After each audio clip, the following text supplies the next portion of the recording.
Many of these old distillers were not whiskey makers. They were making cattle feed.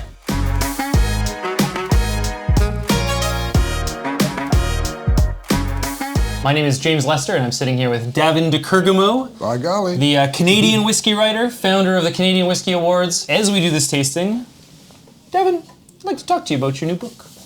Well, by golly. I have a new book about Canadian whiskey coming. Canadian whiskey, the essential portable expert. We've had professional fact checkers making sure that everything is verifiable, and particularly the history.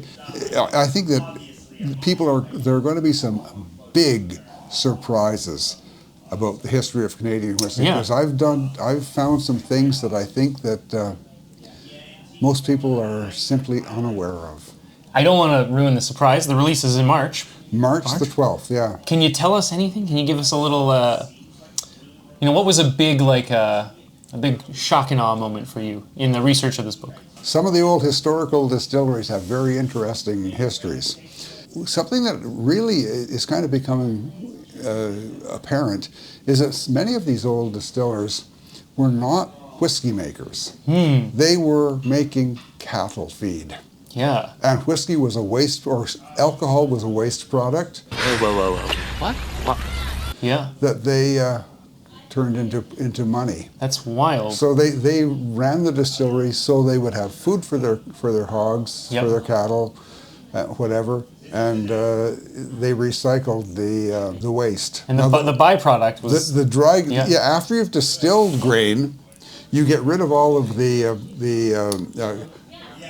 starches that the cattle don't thrive on, and it's full of proteins, lots of dead yeasts and things like that. Yeah. And it becomes wonderful cattle feed. So some of them, like Hiram Walker, for sure, he was a distiller to make whiskey. He was a whiskey maker from the States. He also was the only Canadian whiskey maker who was a compounder. He had been a compounder in the States. What compounders do is they take alcohol and they add things to it to make it taste like whiskey. Yeah. Tobacco juice, things like this. Yeah. He's the only Canadian distiller who was adding, prune juice and things like this to alcohol just to make it taste like whiskey. And when he was in America, when he came to Canada, he really got into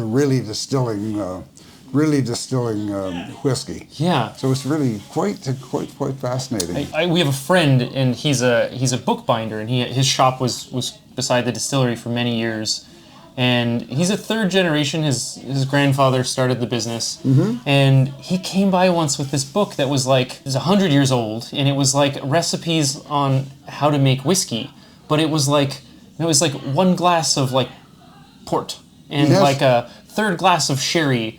And it was exactly what you're talking about. It was compounding. Yeah. And besides that book, I've never heard anyone talk about that before. Yeah. I wonder if he still has it.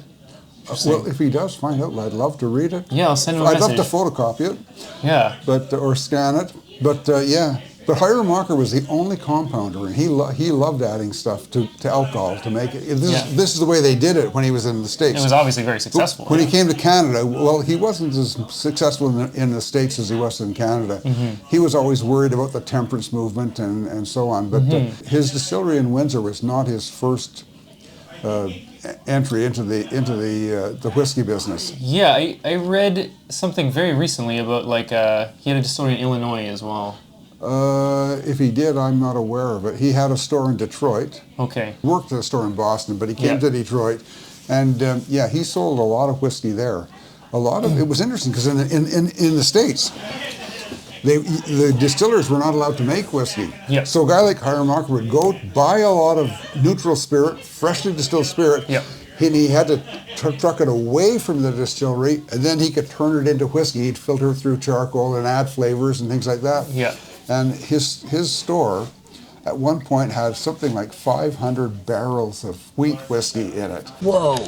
Oh my God. And of course he would just dispense whiskey from the barrels. He wasn't selling barrels, but he had that much to fill people's bottles. It was really quite interesting because a lot of the grocery stores back then were really equivalent to what a bar might be today. That's like a history you hear from Scotland. You never hear that history from North America. Yeah. We're at the Victoria Whiskey Festival this weekend, and the Gordon and MacPhail. You know, they're one of the oldest blenders. They're still in the original storefront. Absolutely. Do you know if that location exists? Like the grocery store where the blending took place. Is there an address? Oh no, it's the same location. Hiram Walker is in exactly the same location. Yep. Everything has been renewed. Almost everything has been renewed at the store. In the 50s, they went through this great big expansion, and they replaced almost everything that was there, including the stills. You know, they had one of those 3-chamber stills.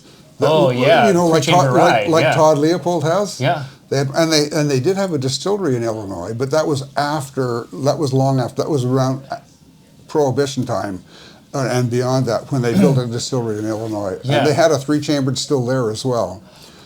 Okay. These are gone now. And I think the people at Hiram Walker don't even know what a 3-chambered still is.